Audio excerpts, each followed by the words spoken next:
Something else I actually just very recently learned is autism is actually a qualifier for Social Security income.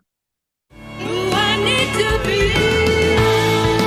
Coming from the heart, coming from the heart. Hey, Mom Nation. Welcome to our From the Heart podcast, where we share inspirational stories, useful information, and we discuss a wide variety of women-related topics. While you're listening to this episode on your favorite podcast platform, please subscribe to our channel and rate us so that we can get this information out to the moms that need to hear it. If you'd like to join the conversation, we are at MOMnation USA. That's our handle on YouTube, Instagram, and Facebook. We hope you enjoy the show. Hey y'all, Katie here, founder of MOMnation and owner and operator of Team EvoAZ at eXp Realty, your go-to gal for anything real estate in the state of Arizona. I am the sponsor of today's show. I will link my page and information in the show notes so you can quickly and easily get in touch with me should you need anything real estate, any advice, or maybe you're looking to get into the business. I sure hope you enjoy today's show. Thanks for listening. Hey, Mom Nation, we are back with another episode of From the Heart, where this is where we really talk about like issues of the heart, right? So we're talking about what our mamas go through on a daily basis. We're talking about moms that have sort of risen from the ashes and, maybe come from a bunch of adversity, but have really pulled through for themselves and their family and their kids.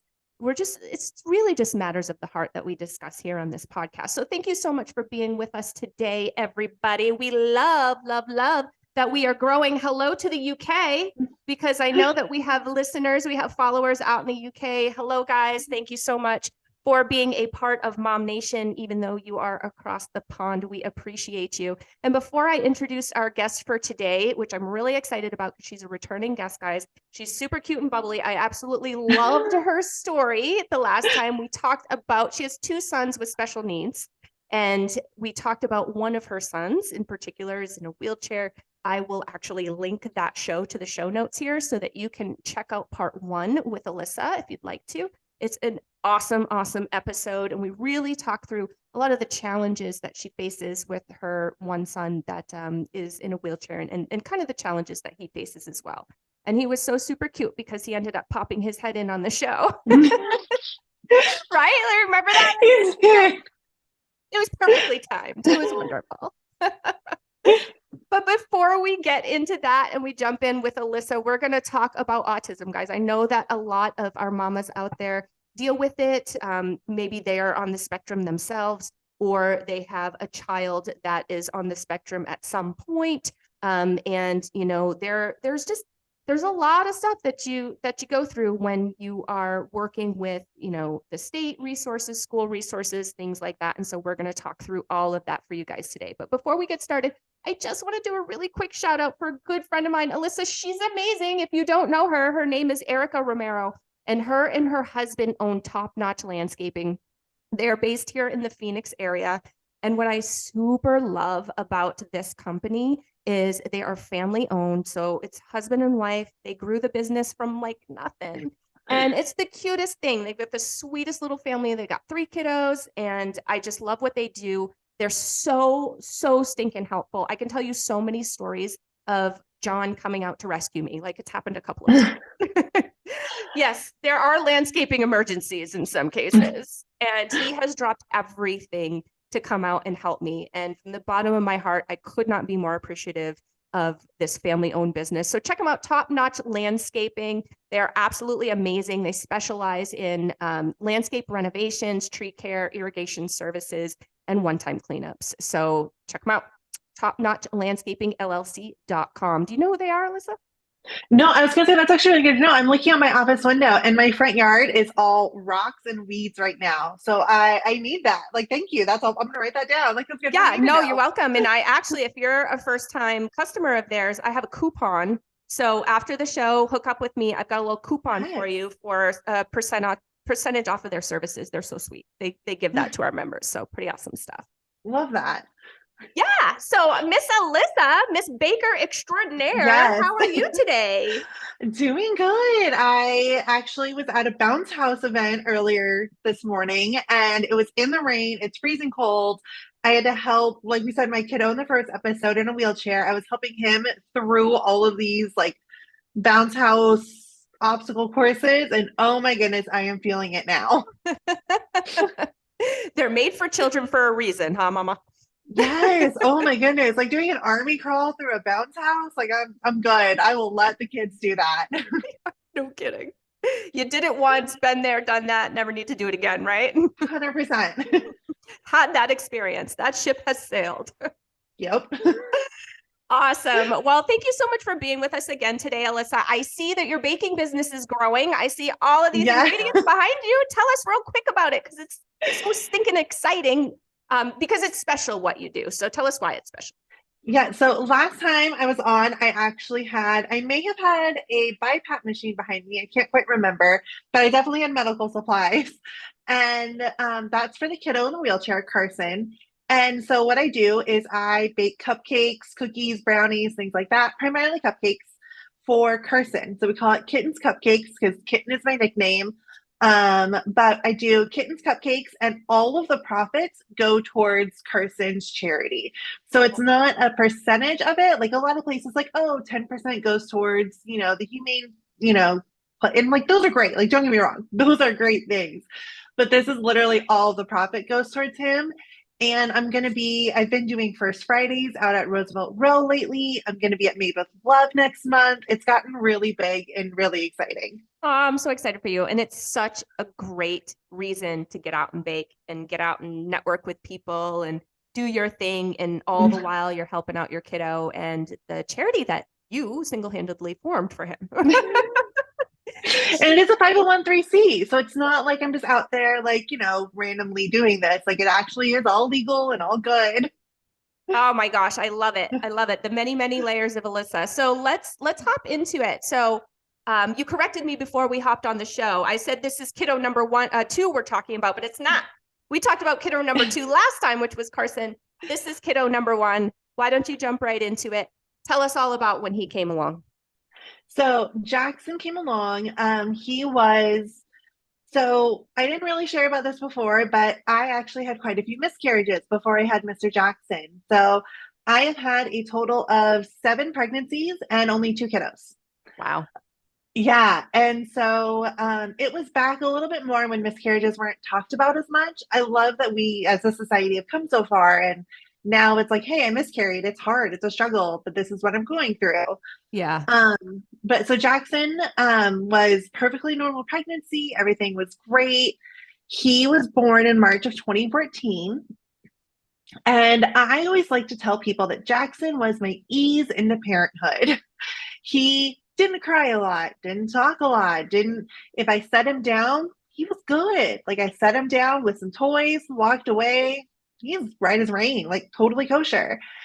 And I always explain like ease into parenthood. Like first child was walk in the park. People will be like, oh, how do you get his heart? I'm like, really? Like this thing that just sits here and just like is good? And then once he had most of the normal milestones, like all of the physical stuff, totally on par. Walking, crawling. I always tell people I was sorry for when he started crawling.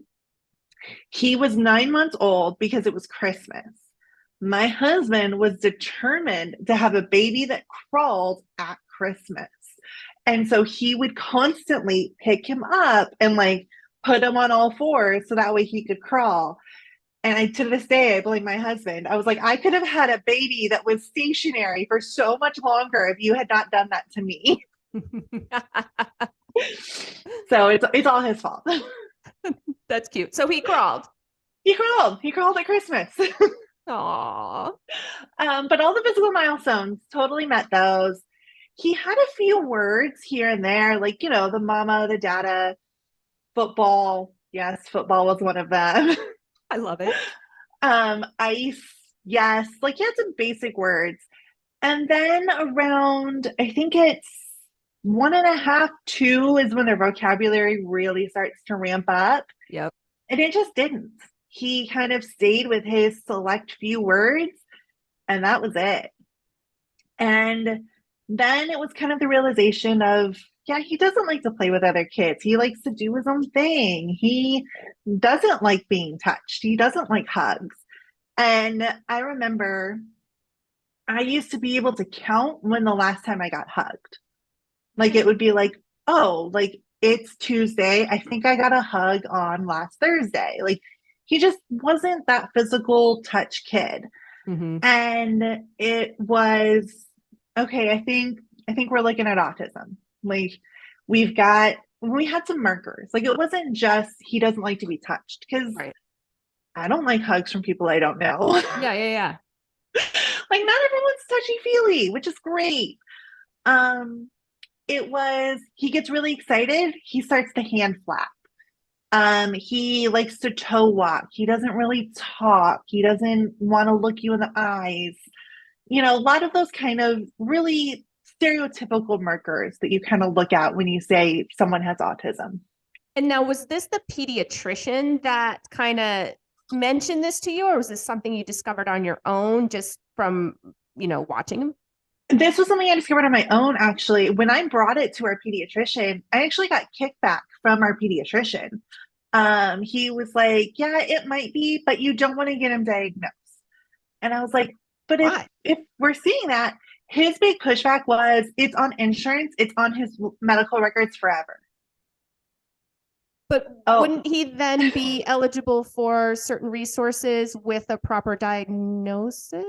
100%. And so that's why it's so important that as a parent, when we get that pushback, to just push back as well and be like, hey, like if this is a problem, I say problem, I don't mean autism is a problem, obviously, but if there's something that you're seeing with your kiddo that you want to address, it is so important to push forward. Like they push back, we push forward. And I went through this with our pediatrician for almost a year of Wow. like, hey, this looks like autism. And my pediatrician being like, yeah, it does, but we don't want to get him diagnosed. Okay. Yeah, it was really fun. And then you feel like that feels like gaslighting to me. Oh, 100% it is. 100%. Yeah. And especially as a parent who I do have a spouse, I do have a partner who helps me with things, but as a lot of partnerships, I do all of the appointment. I go to them by myself. And so as a female by myself in a doctor's appointment, having a male doctor be like, no, you don't need to do this. It's like, but he's my kid and I'm the one who's doing all of this. You should listen to me. Mm-hmm. And it's a struggle. And it always feels like this like attack on your parent, like your skills as a parent. You're like, I'm not a bad parent. Like I'm telling you, this is something that's happening. And it's your first kid too, so you're probably feeling a little bit like a little lost, maybe. I don't know. Were you feeling like that? Oh, Yeah. 100%. And it's your first one. Every time they get a cold, you're in the doctor's office, like something's wrong with my child. Yeah, tell me about it. And so as he got a little bit older, he hit around 3, and he had what's called echolalia, which means if I say, how was your birthday? He would say, birthday. Now, he didn't know the word birthday, but because he heard me say it, he parrots it. So it's kind of like echoing. So he hears the word, he says the word, but it's not truly in his vocabulary, if that makes sense. Got you. Yeah. Yeah. So it's some people have, some kids have it, some kids don't. It's one of those just unique things. They can't outgrow it. Jackson did. Jackson, as he got older, actually ended up outgrowing it. But he essentially was considered nonverbal at the age of 3. So he could parrot words back to you, but he had no vocabulary of his own at 3, which presents a lot of unique challenges, like potty training. Yeah. Like, how do you potty train a kiddo when they can't tell you that they need to go to the bathroom? Right. Did you develop some sort of language between the two of you, like sign or something like that? So again, first kiddo, I wish I would have had someone that was like, hey, you can learn sign language. You can do this. And yes, this was he'll be 9 this year. This was only 9 years ago, but it still feels like we've come so far in parenting that I don't feel like sign language was like a thing that I did 9 years ago. And so we developed kind of a modified PEC system. I don't know if you've heard of that, but a PEC system are these little laminated cards. and they have images on them or words on them, and you can teach your kiddo what they mean. So you can have an image of the refrigerator. So if they want something from the fridge, they can bring it to you, or they can tap on it, or they have a way of communicating with you through these picture cards. That's really cool. Yeah, so there's lots of systems out there. If you just Google PEC, like maybe not Google PEC, maybe PEC system. Yeah, don't Google. Don't just Google PEC. Oh, You're dear. welcome for that. Hey, we need a little comic relief. So PEC system, there's lots of different methods, lots of different, there's cutesy ones out there. There's very medical standard ones that are just a child or a fridge, but there's cute ones. There's cartoony, kiddish ones that the kids will actually really enjoy. And they're not just always for kids with autism or kids with communication issues. It's a great thing in general to have and to be familiar with when your kid is growing, Yeah. So it when sounds like it would teach them 100%, words, right? Yeah. Oh, for sure. And I've used one before for the shower, for not just like a pack as in like, hey, you need to take a shower, but it's almost like this is the process of a shower. I need you to get your body fully wet. I need you to shampoo your hair. And it's just like a little system of this is how we do things. So it's great all around for autism or neurotypical kiddos. They're really great. Yeah. I mean, my Jackson, which is really funny because my Jackson was born in February of 2014. But I feel like, and he's well, actually he's not, he's ADHD. But I feel like that would have been helpful to have for him because we still struggle with the process of showering. I'll send you a link. Don't worry. I got a great Perfect. one. I won't Google it. You just send it on over. Yeah. And that's it. We can also, I have some really great resources for that. So we can, after the show, I can shoot you some links. And so that way parents maybe don't have to Google PEC, and we can shoot them some great ones. Awesome. I just made a note of that. That would be perfect. And so for potty training, we had like a literally 8.5 by 11 sheet of paper laminated toilet that was stickied up on the wall.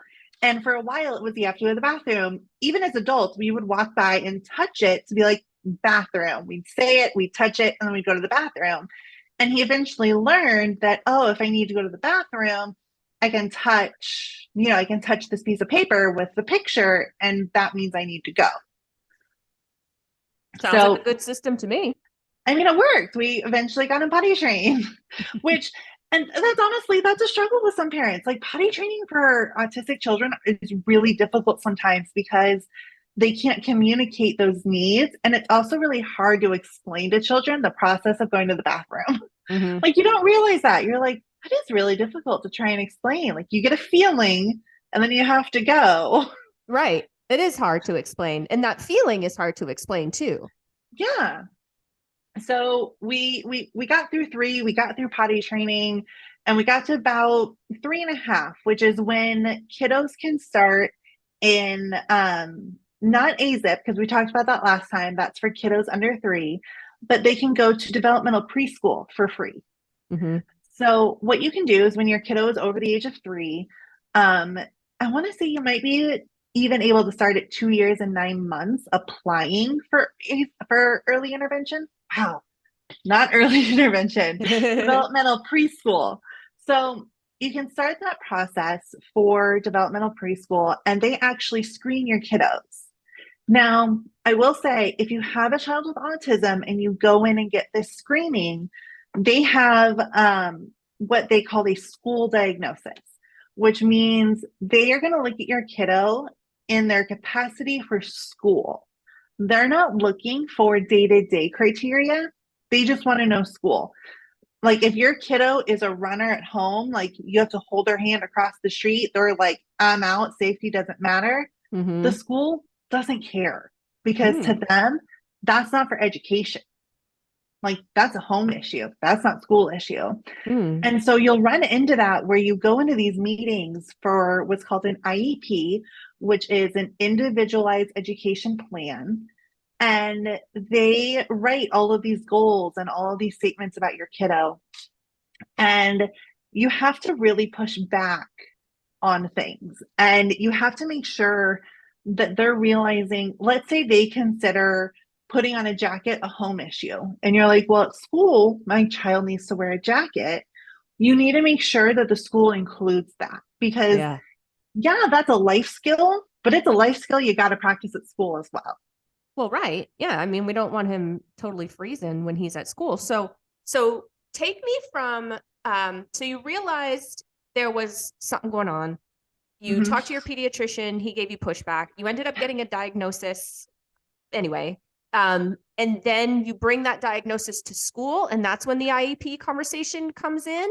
So my situation was actually a little bit different, and I think some parents might benefit from this. So we did not get a diagnosis through our pediatrician, actually. So someone who needs to make a diagnosis is a developmental pediatrician. So not your normal PCP. They have to be a special one, a developmental pediatrician. Or you can go to a licensed psychologist, and they can make a diagnosis as well. I got on the wait list for a really well-known place in Phoenix, somewhere a lot of people know, on a wait list. And it was going to be a year and a half. And I don't know about you, but when my kiddo's already 3 and we're already behind, and now I'm looking at school, like you don't have that much time. No one has a year and a half. So I went and I got what's called a MET, which I can't remember what the acronym stands for off the top of my head, but it's where they evaluate your child and get all the data all together. And this is your this is the diagnosis information that the school uses. And they brought that back to me and they're like, this is what we see for your child. He could talk, he could do he had a vocabulary, he was doing names and his alphabet and all this stuff. And I said, no, he's not. He cannot do these things. He has echolalia. And I'm trying to explain that to them. And I'm like, he does not know those words. He heard you say the word and just repeated it. That's right. Not an organic vocabulary. Right. So I pushed back. Again, that pushback. As parents, we got to constantly do that for our kids. And I requested what's called an IEE.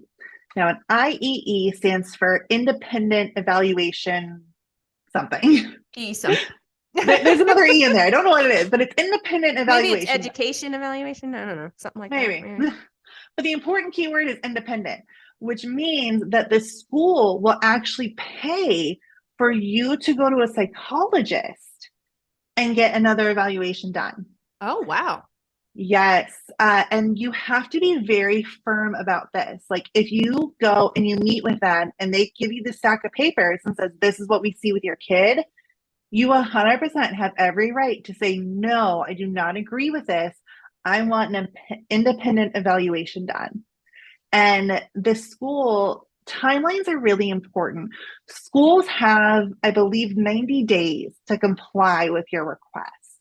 It may have changed by now. I would double check those dates. But 90 days was what it was 8 years or 5 years ago.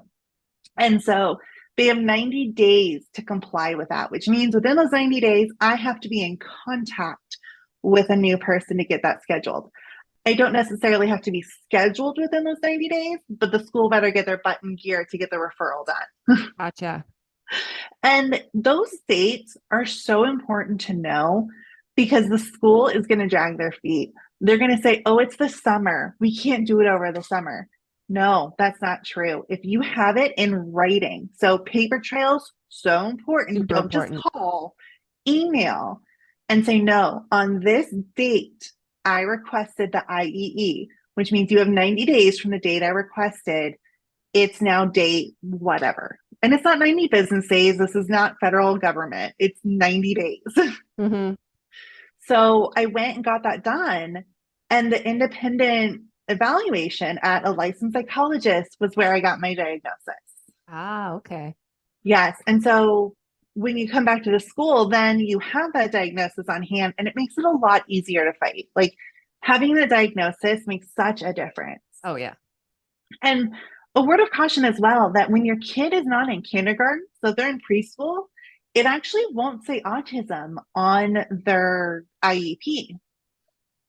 Because apparently under kindergarten, autism is not a qualifier. You have to be in kindergarten for it to be a qualifier. So before kinder, it'll say speech delay or cognitive delay or something along those lines. Interesting. Huh. It's all about those legalities and little loopholes. Yeah, yeah, no kidding. So he's in an IEP now. Yes, we still have an IEP, but Jackson, really great, is actually in gen ed almost full time. So he gets pulled out of gen ed for about an hour a day, and he's now in resource, which every school district does it a little bit different. Gilbert School District, which is where I am, has what's called self-contained classrooms, and they're called SPICE. Don't ask me what the acronym is. I just know that it's SPICE. He used to be in Spice, and then he eventually was Spice and Gen Ed. But now, because he's done so well, he's in Gen Ed full time. And there's another class called Resource, which is for anybody. It's kids with ADHD, ADD, autism, dyslexia, anybody that needs just a little bit extra help gets Mhm. pulled out into Resource for extra reading or writing and all those fun subjects.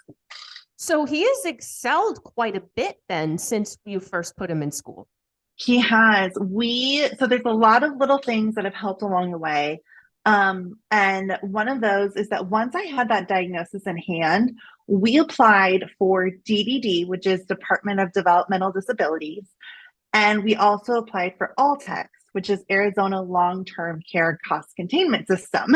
Wow, you're good. Those ones I know. Now those ones are actually quite difficult to get through, and a lot of parents hit those hurdles and are just fizzled out. So you have to apply for them separately. If you apply for DDD, you have to do that one first. You need to have a diagnosis to really get approved for DDD. And the application for DDD is usually fairly easy. If you have your diagnosis and you have an IEP or an MET, you'll get accepted pretty easily. Mhm. I will say that DDD on its own, if you don't have ALTCS, is a waste of your time. Like, don't do it. Don't. If you get accepted on DDD and you can never qualify for ALTCS, just drop DDD. Otherwise, you have to do a 90-day meeting, or every 90 days you have to do a meeting with them for no reason. Oh, It's not at all worth it. good to know. Yes, but ALTCS is the thing that's really, really important.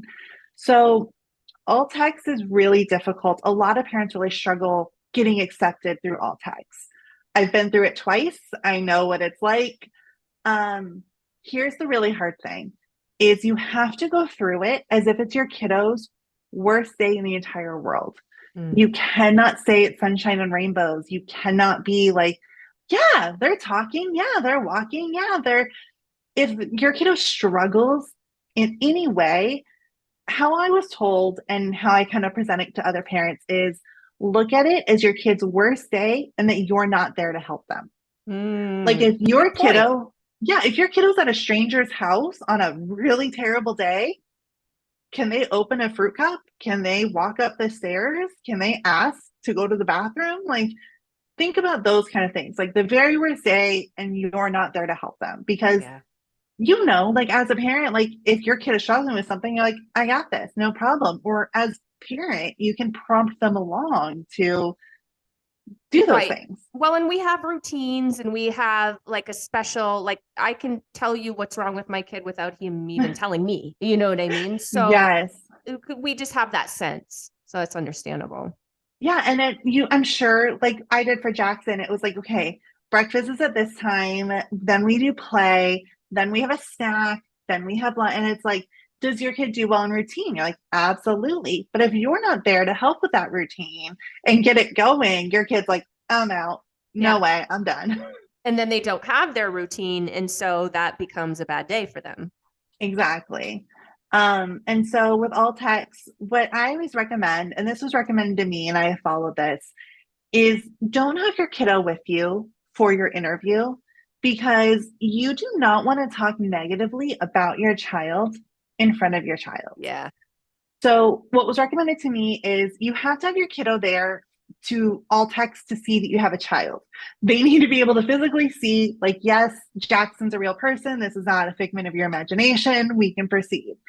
and have someone there that can take them to the park, or have your kiddo go upstairs to play, do something, because you don't want to sit there and have them hear that. Even if you think your kiddo maybe can't fully understand you, you don't want to talk negatively about your kid. They understand more than we think. Yes. I was very fortunate. I actually had someone come over and take my kids to the park. I was like, we're not talking negatively about my son in front of my son. It's just not happening. Yeah. No, that's very good advice. Yeah, so we went through, and you can actually go online and look at the criteria ahead of time for how they're going to ask you questions. And it changes by age. So if you start when they're younger, if you start at 3, it's different criteria. They want to know, can your kid hold their head up? They want to know, can they, all these different questions. And then like 3 to 6 is a different criteria of, can they open a snack? Can they do this? Like, can they ride a bike? Can they walk? It's different questions based on the age. Unless your kiddo has a really big physical handicap, it's really good to wait until they're 3 to apply for ALTCS. It's 3 or 4, I apologize. It could be one of the two. But that age to 6 is all the same question. So if your kiddo is, let's say it is 4, your kiddo's 4, they're going to be like, can they open a snack? No, they cannot. And can they feed themselves? And again, yes, your kiddo could feed themselves, but if you take them to a restaurant by themselves and we're like, all right, eat your food, is it going to be a pretty sight? Is your kiddo going to like cut the spaghetti and twirl it and then eat it? Or is it just going to be like a shovel? That's a no. Right. No, they cannot feed themselves. And it's so important during these interviews when they ask you something and you say no, do not let them goad you into saying like, oh, well, sometimes they can. Like, no, if I say no, stick to the no. Like, don't let them change it. Don't let them, tell you like, well, are you sure about that? Like, is it all the time or is it just sometimes? You're like, no, no means no. And something else I actually just very recently learned is autism is actually a qualifier for Social Security income. Interesting. I'm noting that. I just learned about this about 6 months ago, and he's going to be 9. Like, I just learned about this. Holy smokes. How did you learn? How did you figure that out? So the younger kiddo in a wheelchair, he gets Social Security income.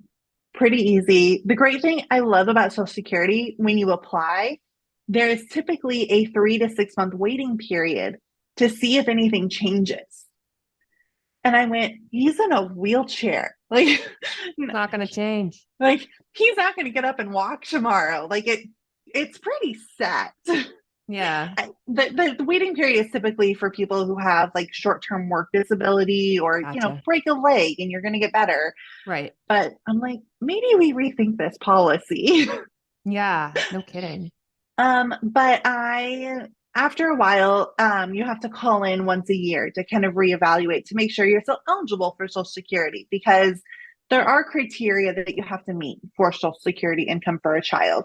You have to only make X amount. They have to only have X amount in a bank account. It's a whole thing. Please research. Do not just hear my podcast and be like, this is what like Illyssa did it. I can do it. So here we go. But I was talking with them and they're like, does anyone else have a disability in the household? And I just off the top of my head was like, oh, well, Jackson has autism. And the person doing my once a year interview goes, well, did you apply for him? Autism is a qualifier. My kid is now 8 years old. I had no idea. Wow. Yeah. So, I mean, like I said, I've been doing this for 5 years now and had no idea that autism was a qualifier for Social Security income, but it is. Dang, that is so good to know. What else have you discovered? So we talked about school resources, which that was a lot of awesome info. So thank you. And I would love the links so that I can share the links on the show notes. But there's also state resources that you can, get as well. So can you talk a little bit, like that's probably one of them, but can you talk a little bit more about what else is available? Yeah. So I mentioned that DDD and that ALTCS. So they work hand in hand together. So ALTCS is your insurance, yes, but it pays for everything. So if you need something done in your home, you need something done for therapies, that's all going to be paid for all by ALTCS, but it's managed by DDD. And so that is where they come in handy is they do what's called a vendor calls and they kind of put the feelers out there for you to get all this stuff going. So for Jackson, we actually started out with speech therapy, occupational therapy, and physical therapy. And we had all of those in our home every week, which a lot of people don't realize you can do. You can do therapy in home or in a clinic. It's whatever is best for you. And that's all paid for by DDD. It is zero, or by ALTCS technically, but it's zero cost to you. That's awesome. And there's lots of other therapies that we didn't necessarily utilize, but because our kiddo didn't have those issues, but there's feeding therapies, there's music therapy, there's equestrian therapy, which Love has a that. unique, yes, there's actually a word for it. It's like called hippotherapy or something. Like I helped somebody with it once and I was like, hippo, like what? Apparently it's Latin for horse or something. Oh, interesting. But like if you look up like equestrian therapy, there's like a whole special word for it, and I want to say it's something with hippo in the very front of it. It's very unique. That's interesting. And I love that. I've heard, I don't know a lot about it, but I've heard a little bit about it. And I've heard it's can be effective depending on who you are. Yeah, and I mean there's so many of those great things. And the biggest thing, are you ready? Ready.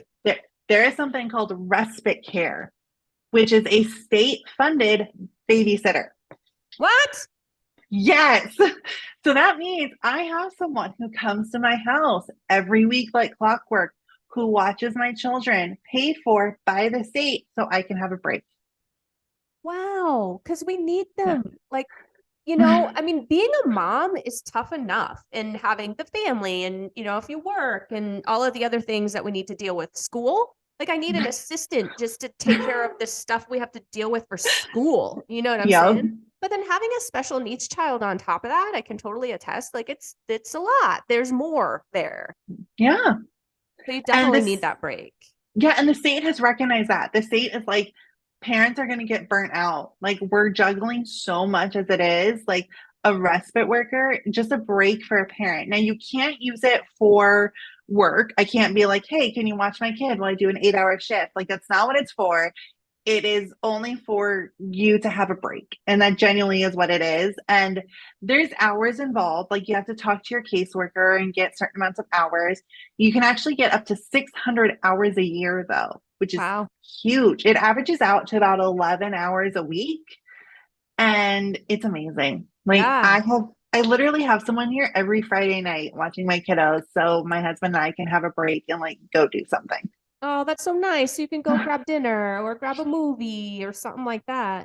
Which, Yeah. I mean, for parents, we forget about our marriage. I talk about this on another podcast quite a bit. We forget about our marriage and we forget to pay attention to it. We forget to maintain it. We forget to feed it. You know what I mean? And it's Yeah. because we have, just like we talked about, we have all of these other responsibilities and throw a couple of special needs kids on top of that. Like, there's not time. And so that's super important. And I'm sure there are many reasons why they do that, but I bet you one of them is to maintain the family unit. Yeah. There's actually a statistic out there. So divorce rate, I know some people say it's still 50%. Some people are like, oh, that's totally skewed. But for parents of kids with autism, the divorce rate is 80%. Wow. Yeah, it's huge. And so that time that we can get away and just be husband and wife and not caregiver of Jackson is huge. Wow. That is huge. I had no idea the statistic was so high. Yeah, we learned that pretty early on because there's a struggle for husband and wives in general with kids. You don't Mhm. always see eye to eye, but add in, so my husband played sports all through high school, played rec ball in college. He's been playing sports since forever. And he had a son, and it's stereotypical. He pictures out front in the yard with a baseball mitt playing catch back and forth. Yep. And then his firstborn son can't do that.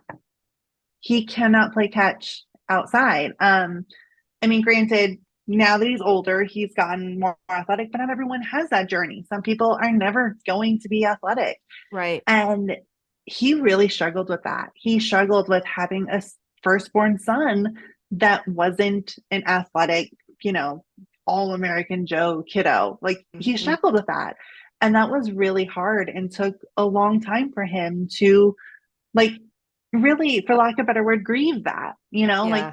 that vision you had for your kiddo isn't what's going to happen. And so we have to change and, view our kid for how they are and adapt to that. That makes a lot of sense. And that raises a question in my mind. It sounds like, and this is, I suppose this is always important no matter who you are, but it sounds like your mental health as a parent is really important in these particular situations, based upon that example that you just gave, where your husband had this expectation of what this is going to be like, and it was nowhere near his expectation. So how does he cope with that? Right? Because I mean, we're still human. Yeah. So do you have any suggestions for parents out there that may be struggling or may be embarking on a journey like this about how they can best care for their mental health? Yeah. So I will say, I have a little bit of different advice depending on which side of the parenting coin you're on. So if you're the father figure of the family, I definitely do recommend having a men's, like if you're a male, like going to a men's support group for that. Oh, My yeah. husband, he's part of a men's autism group because let's be honest, my struggle and my husband's struggle are very different. Totally. Yeah. Yeah, he comes to me and he's like, my son's not going to play football. And I'm like, tough cookies. Like, I don't care. Like, Yeah. list of things that matter. Like, football is not high on my list. I'm thinking about school, friends, let's be honest, marriage. Like, I am thinking like big picture here, Yeah. not what sport he plays his junior year of high school. I Yeah. don't care, Yeah. which isn't helpful. Let's be honest. Like, as a wife, if you come to, if you came to me and you're like, Illyssa, my son's not going to play football. And I say tough cookies, like that's not really that helpful. Right. It is valid, and his feelings need to be validated, whether they differ from yours or not. But I understand your point, and I like that because it does make sense to when we're needing to feel validated, needing some support in that direction. It does make sense to have your peers kind of around you, and those that might be dealing with the same thing. Yeah, so I definitely recommend for if you're a male, like to go to a male support group because again, they'll be able to better relate to those struggles. They'll be able to better empathize, which is such a big deal, is empathizing with the feeling, not just understanding it, but empathizing with it is so big. And for, anyone who's female or just general families, going to the family or the female support groups is also so big. And if you can find someone, so my son was in, like I said, a self-contained autism class. And my best friend in the world, that's how we met, is actually our sons are in Oh, autism class together. I And love they're it. now they're now a couple years older and we're thick as thieves. But having that friend or that peer that is in the group that you can be like, today sucked. Like today was hard. Or like, I just want my kid to eat more than a Pop Tart.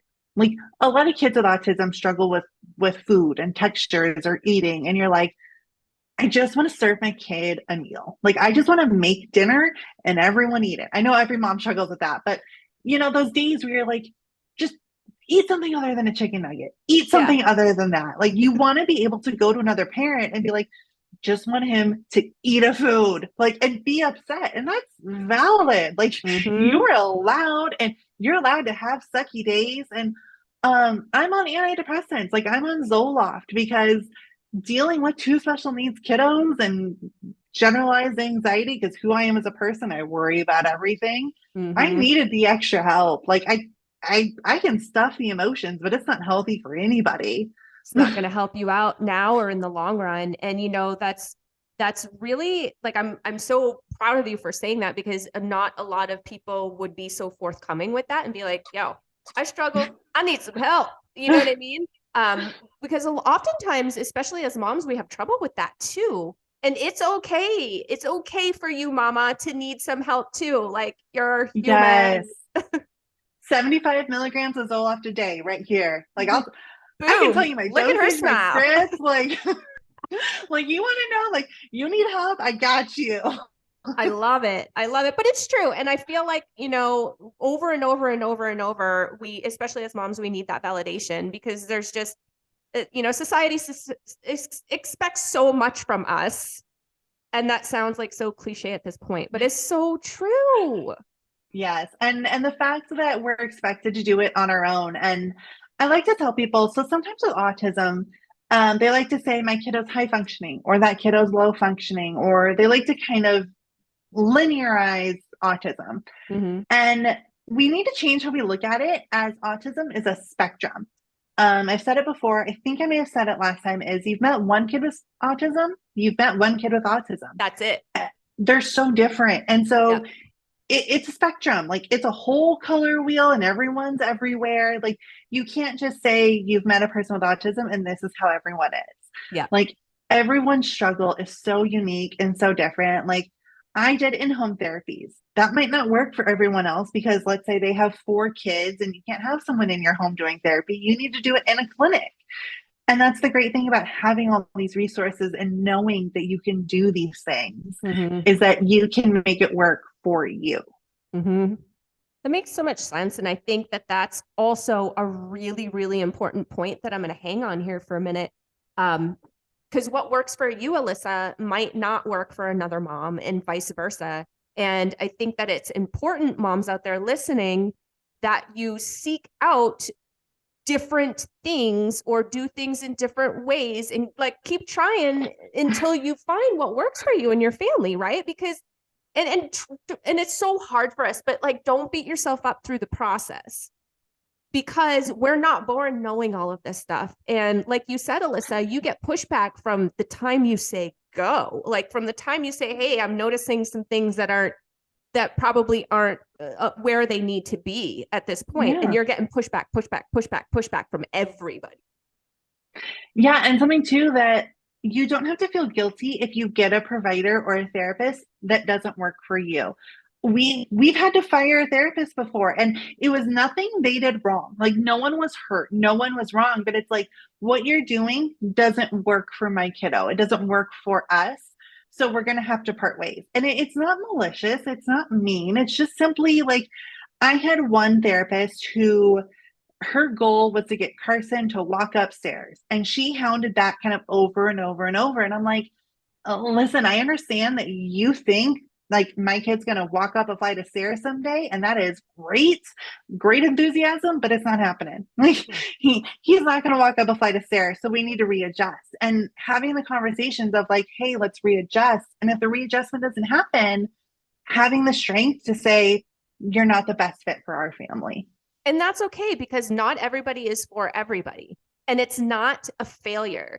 I feel like we have to stop looking at our roadblocks or our points of pivot as failures as moms, because my goodness, we just be depressed all the dang time. You know what I mean?